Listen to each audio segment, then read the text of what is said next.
for round 2, I do have someone I don't want, and you might disagree, but it's Derrick Henry. I think my biggest fear here is that if I'm drafting an RB this high, I need him to be a home run, like my hero to the team. And there's an easy way out where Tennessee punts on the year. They start resting players. They start taking a look at their younger guys. And I think it's Tajay Spears. He looked really good in the preseason last week. I could see him vulturing some carries as they prepare for life after Derrick Henry in the following years. So I'm very scared of Derrick Henry in the second round. I will say he's one of those players that I love because, when you start doing mock drafts way too early, you could get Derrick Henry in the third round. And man, that is crazy value. But if he's sneaking up, he's almost in the first round here. I don't hate him, but I don't see a lot of teams in mind with him. So anyone you like in this round? This is a round where almost certainly I'm going to end up getting receivers. Ramondre Stevenson is a back that I do love. I am not scared of Zeke. He might take some goal line carries, but what Ramondre Stevenson did last year with Damian Harris, and yes, the 2022 version of Damian Harris is better than the 2023 version of Zeke. Ramondre is king in that backfield. They actually have an offensive coordinator this year. I think their offense is only going to get better, but once again, it'll open up things for Ramondre. I like this. Not a huge fan of the offense overall in general, but I'm certainly a huge fan of Ramondre Stevenson this year. Yeah, I'm with you. I am not scared of Zeke. I think he might vulture some touchdowns.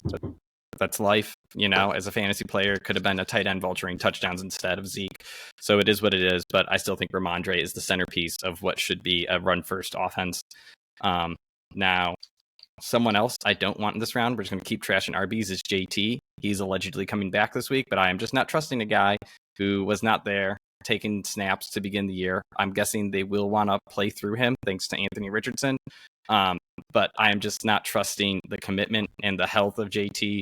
This is a guy who definitely I could see, a slight bruise turning into missing 2 weeks because he wants his money. So I am just fading JT for, contract reasons really at this point.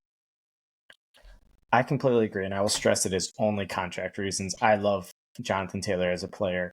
I really think that that's the best thing they could do for their young quarterback is get him out there. But at the same time, clearly there's just some distaste there. Jim Irsay is just the worst owner to have in this situation. He just talks when he shouldn't. He is not giving people money. He's not going to trade them. I'm sorry. It's all a sticky situation. It's all outside of the football field. Yeah, there is no one better at isolating their best players than Jim Irsay, that is for sure. And now someone I do want, and I drafted him in our family league for a reason, even though I had Tyreek Hill, it's Jalen Waddle. I don't think I could see Tua throwing for 4,000 yards and 3,500 going to Tyreek Hill and Jalen Waddle. I mean, that's pretty much what they did last year, and they were phenomenal. Jalen Waddle has huge upside to win you any week on his own. If he was a first-round pick, I would never touch him, even though he could get 1,500 yards and 10 touchdowns. And that's just because his floor could be bottoming out. However, when you get a first-round pick and you pair him with him, then you get unlimited upside with some downside, but good thing you have your first-round pick to come in and save the day and give you that high floor week to week. Mm-hmm. One other person just to mention, and once again, his stock is creeping up here. I like him early in the third, not so much like late in the second, but Chris Olave. When you talk about breakouts, especially at wide receiver position, you start at the second year ones. Sometime, third years can break out as well. But everything from the camp reports say that him, Derek Carr are getting along great. When Jameis Winston was in, who certainly threw the ball a little deeper than Andy Dalton last year.